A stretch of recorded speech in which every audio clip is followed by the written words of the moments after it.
പുതിയങ്ങാടിയിൽ അനധികൃതമായി സൂക്ഷിച്ച മണ്ണെണ്ണ പിടികൂടി.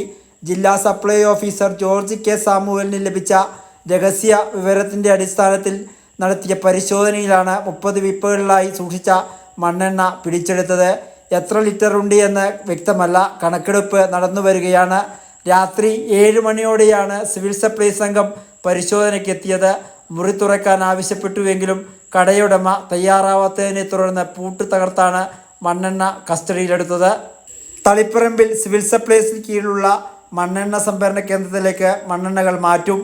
അനധികൃതമായി വിൽപ്പനയ്ക്കെത്തിച്ചതാണ് എന്നാണ് പ്രാഥമിക നിഗമനം. ജില്ലാ കളക്ടറുടെ നേതൃത്വത്തിൽ അന്വേഷണം നടത്തി റിപ്പോർട്ട് സമർപ്പിക്കും.